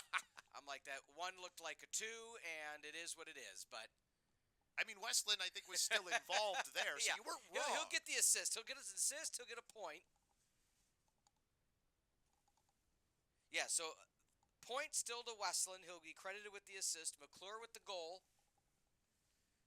And McClure now with the hat trick on this chilly Sunday in Kenosha. Those are passes you can't miss. When you do find the open man to help you get your clear through, you can't miss it if you're Dubuque here. So, I mean, the Firebirds, their ride has been so successful, led to the previous goal that just happened, and now is leading to another offensive opportunity here. You know, Chris, one thing you mentioned off the air, but if you want to expound on how nice Art Keller Field is for both men's and women's lacrosse. Expound on that. If he'll give me, if now he did score, if he'll give me time for Westland. He will not. And now Westland gets the goal. And now it's just the floodgates are opening for Carthage, up 11-6. It was down to a 3-goal differential. But 2 quick ones for Carthage is starting to put this one out of reach. You know, we talked about how quickly a lead can close. Yeah. Well, it can go the other way, too, very quickly as well. Fair. So you got to give credit right now to Carthage. They're just taking advantage of every opportunity. I think for Dubuque, the floodgates are just unfortunately kind of opening on them. How can you stem the bleeding here if you're Dubuque is the question. But going back to what you were saying about the field, this field is immaculate. It is clearly very well taken care of. The creases look great. The lines are easy to read. I was just at Illinois Wesleyan. They have a nice field, but their lines were not easy to read. We got multiple flags getting thrown here, probably for the same thing. We'll see. Holding his midsection, waiting to see who that is. Oh, looks like he's okay. Number 34 for the Birds, Rocco Paddock. Looks like he's okay. Kind of did the, put both hands right in front of the solar plexus. So glad that he's okay. So I think it was a third push with possession is I think what they ended up calling. It is. Yep. So 30 seconds here. I mean, Dubuque, there's still enough time. Goal a minute is possible in lacrosse. Getting a man-up goal would help you get back on that right track. Well, you bring up a good point, and I love, and I'm sure you feel the same way. Throughout our careers, Chris, you just talk to different coaches along the way, and I was calling a Detroit Mercy lacrosse game, and that coach said, Peter, I train my players for Make It, Take It lacrosse. He said, because you can think, and that was we'll just say an aggressive cross-check. I'm going to say this. The fact that a flag wasn't thrown, I think the Firebirds should be very happy that it's only a possession to the Dubuque team. But just go back to story time with Uncle Pete. He said, I train my players for Make It, Take It lacrosse. He said, because you think that every game you're going to go out and win. You think every game, okay, maybe we'll be within 1. Until you're down by 3 with 5 minutes left, and then you have to have Make It, Take It lacrosse. And he said, I specifically put in training throughout the season and create scenarios in practice just for that. So it is not uncharted waters. So if you're Dubuque right now, hey, there's a chance you can come back in this game, but it's got to happen now. And now much aggression on that near sideline right in front of the officials. And head coach Neff is fuming, for lack of a better term. And it looks like no penalty is going to get called.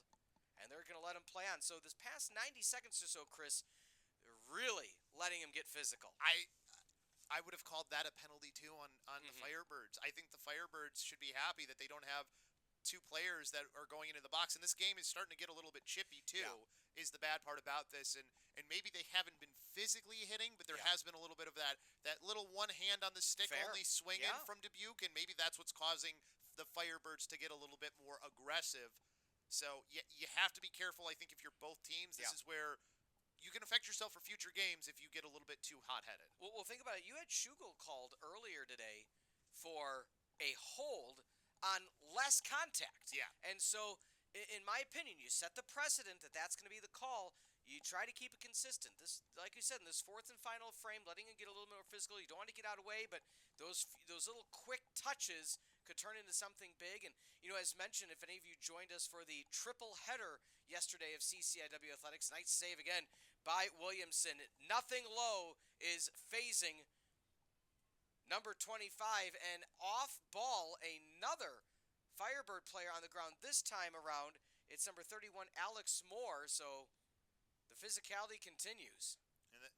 And we do have a flag down. So the other official did end up catching. Oh, and it is on Carthage. And it's locked in, they're saying, too. So this is going to be full-time served on the penalty. I don't know. And if we read lips, the near side official is telling the coach, hold it. I think this might be on Coach Neff, too, if I had to guess. Yeah, because they put a 99 on the board. Yep. I don't think there's a 99 on the team. So I think this is not Dubuque has number 99, Tiernan Reed. So just they put the penalty on the wrong team, I guess. Well, it's interesting because why they're having Jake Westland serve it, and I don't understand why he's the one who has to serve the penalty. Yeah, if you're a coach, do you pick who serves it? Do the officials just point at a player on the field of play and say you?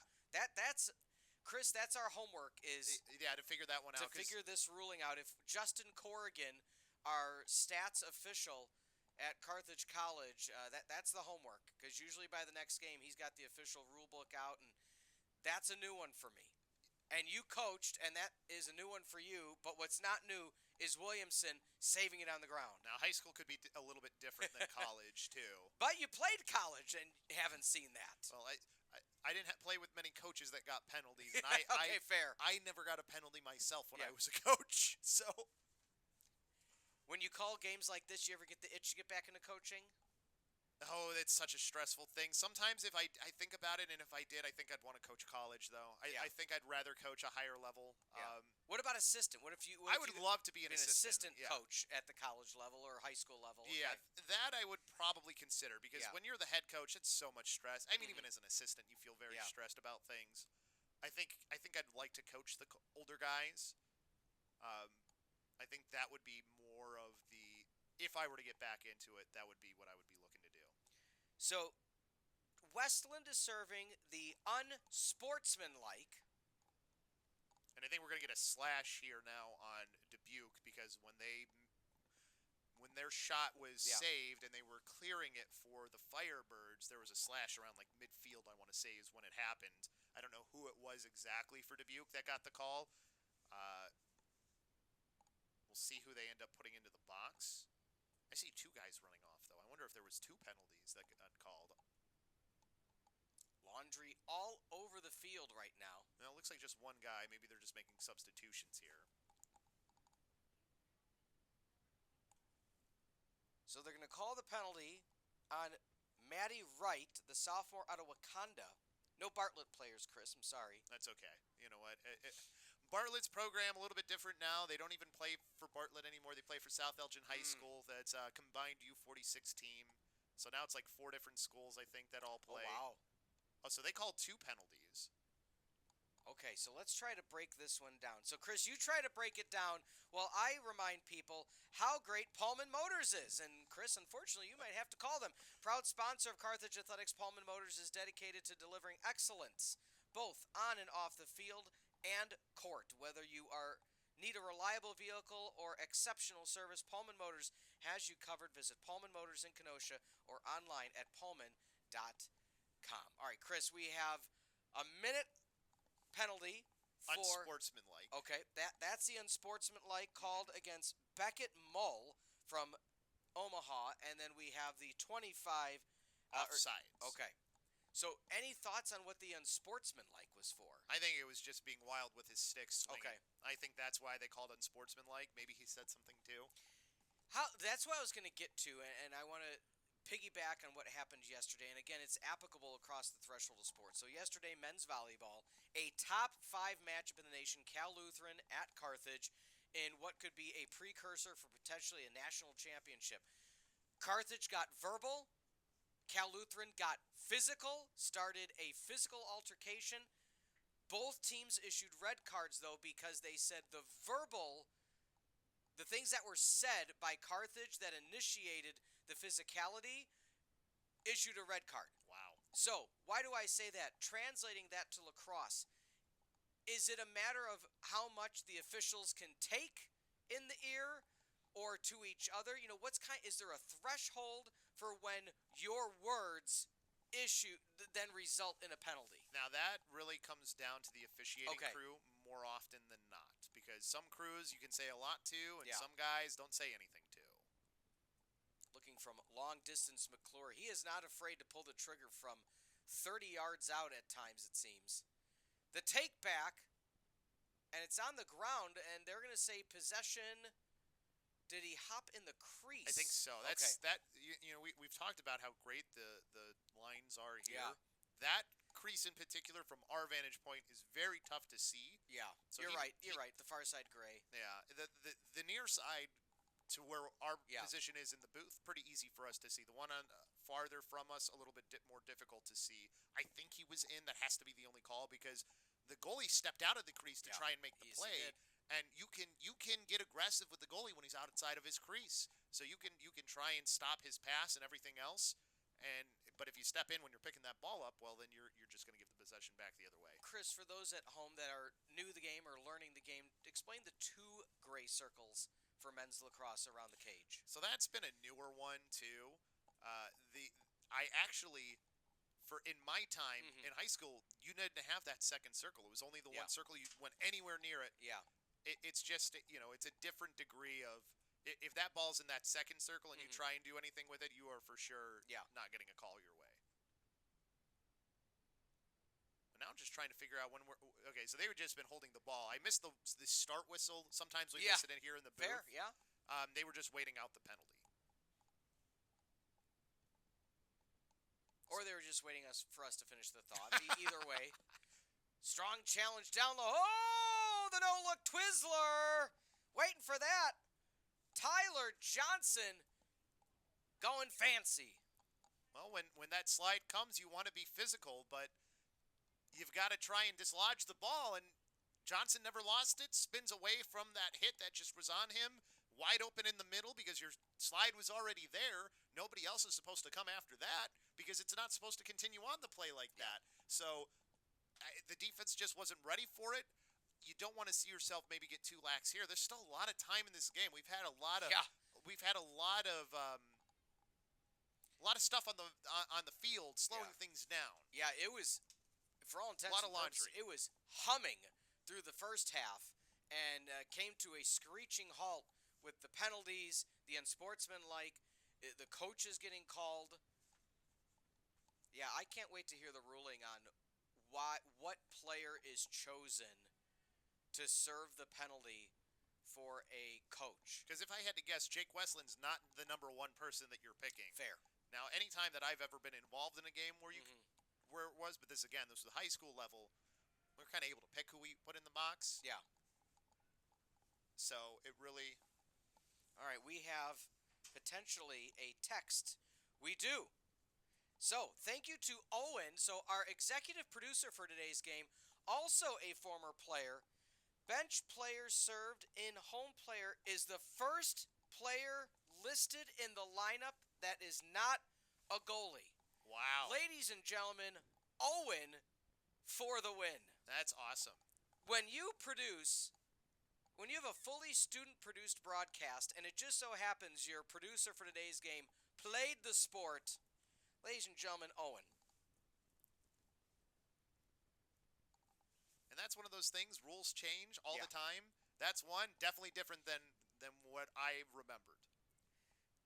So, we talk about, and not that in any means will change anything, but if you think about it, originally Westland listed at number 22, earning the number 1 jersey because of a former fallen teammate here at Carthage College who wore number 1.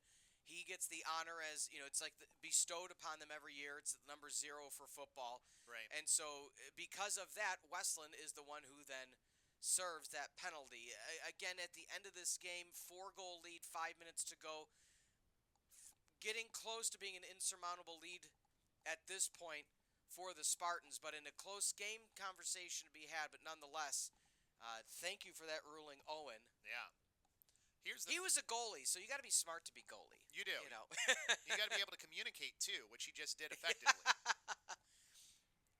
Well, just as we said, things might be a little far out of reach. Once again, Campbell Smith brings it home. And Chris, it's a 3-goal lead with just under 5 to go. And you saw some craziness yesterday, so nobody's out of the woods yet. Yeah. Camden Smith now, a hat trick today. And the Spartans are in that make-it-take-it zone. Well, and here's the thing. You can make it, take it. This is not insurmountable. 4 minutes left on the clock. That's plenty of time, especially if you're able to win the clamp. Although that's going to really put a damper on things for Dubuque. So Dubuque has possession. Challenge from behind. Clean. That's easy one for the official. Oh, Push yeah. without possession, so no penalty, but change of possession. Goes to the player who got pushed. And now is what Dubuque, full strength, down by 3, on a little bit of a run in their own right. Back to X. Thought about the shot, held back. You kind of heard some oohs from the crowd with that jab step.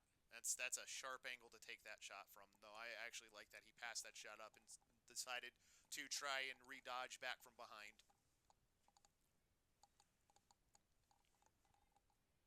Swinging around, 35 seconds on the shot clock.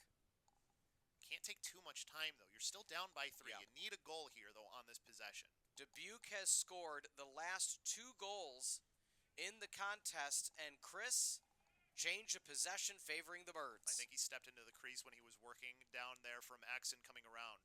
So I thought maybe they were going to call the push, but they didn't. I didn't think it was that much of a push where it should have been called anyway. So I think this is the right call.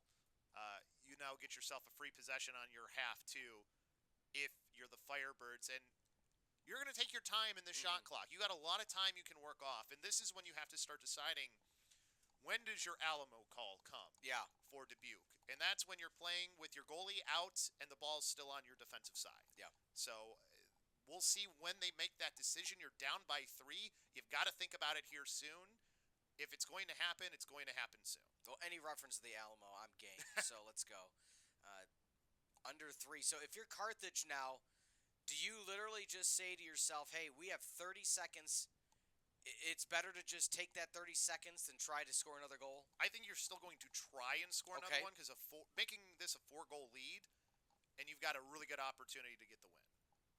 But you're going to wait until you're down, till about now, to really try and dodge and score. 10 on the shot clock. Carollo backs in, stick in his midsection. And how about that? Oh, they're saying no touch, or did it touch? They reset the shot clock to 60. At first, I saw one official wave it off. The second official came in and said reset. Because, again, if it does not make contact... So help me out here, Chris, because right now you have the Spartans pointing, and we're going to have a meeting of the officials. One official said it did not make contact, which means the shot clock would expire. Correct me if I'm wrong. Now, as far as I know, as long as, 1, the possession doesn't change, which it clearly did not. It did not. 2, we got a flag. So I don't know what's going to get called here, but we do have a flag, which might make anything we talk about here irrelevant. Fair. So, but learning moment nonetheless. So learning moment here nonetheless. Now, the goalie did touch the ball, which was fairly clear. Yeah. But did he touch it inside of his crease, or was it outside of his crease, was what I can't tell. Because if I touch the ball on defense, that's fine. Yeah. If I did not get possession, which he did not. Yes. So I don't think the clock should have reset, but I don't think it matters anyways, because it appears there was a penalty on Carthage because they are currently controlling the ball at midfield, doing a little bit of stick tricks there while he's waiting for the call to come through. It might just be a change of possession, so the flag might not matter. So I think they were just they were saying that it was maybe the flag was just to help get the clock to stop. So they're putting on the stat book right now. It could change, but they are saying that it is credited as a save by Nagy. And so if that's a save, why wouldn't it restart the shot clock? Right, then it should go to 60 seconds. Right. Okay. I don't think it was a save though. Okay. I think he did touch it, but I don't think it was a save. Yeah. Because if he just touches it and it glances away, then it was the 10-man ride and not the worst idea by Tyler Johnson. And they are saying Carthage will get possession. That's a gutsy call Yeah. to do a 10-man ride there when you're up 3. I think that's really gutsy coming from Coach Neff. I mean, it ends up working out. Yeah. They're lucky that went to the side, but also if you're a Dubuque player, you've got to be running. Yeah. Running to make sure that you hold that possession. So now's a chance for Carthage to really just physically run away with this contest. A chippy fourth, but 90 seconds to go. So, Chris, just to expound one more time as Carthage tries to run out the clock, why would it maintain possession, Carthage, and reset the shot clock on the last one, or not, and Dubuque got the ball on that last possession that we were explaining? Well, so from how I Yes. read that, shot clock violation, Yes. it should be change of possession. Okay. That's what I think it should have been. Yeah. Now, whether that's what they actually Yeah. called or not, from up here, we're kind of just speculating at this point. So, And it was a penalty issued, a legal procedure against the Carthage team. So what they're saying, Chris, is this is what is going on the stat book with 45 seconds to go. Save by Nagy, but once again an illegal procedure on Carthage, which was the change of possession. which is kind of goofy because nobody went in the box, though, too. If there's a Yeah. penalty, if it's a technical, it should have Yeah. been a 30-second, but there was never anybody in the box. There was Correct. nothing on the Correct. scoreboard. So that's a little confusing to me. Well, what's not confusing is what is likely to be the final score. Carthage trying to run it out. Again, the Spartans trying to get one more change of possession. I was going to say, I think at this point, if you're the Spartans, I mean, if you're doing this, it's just to practice it, but this is too little, too late. Yeah. Westland sends it in to the chilly Kenosha sky, and that'll be it. That'll be all she wrote. The Carthage College Firebirds come from an early 3-0 deficit to win their second game in less than 24 hours, 11-8, against an absolute feisty Spartan team of the University of Dubuque. Chris, before we go to the final stats, talk us through your thoughts. Let's start with Dubuque. Started out strong, had a lull in the middle, had a good comeback on the run, but again, just kind of slowed down at the end. You know what? A youthful team that this is a growing experience for them. Yeah. You talked about at the beginning of the game how it's slowly gotten closer, this competition between these Yeah. two teams where it was really lopsided the first time that Yes, they it was. played. I think that shows you the growth of this program more than anything else for the side of Dubuque. And for Carthage, I think you have to be very happy to come out with a win. You had a really tough start in the first half.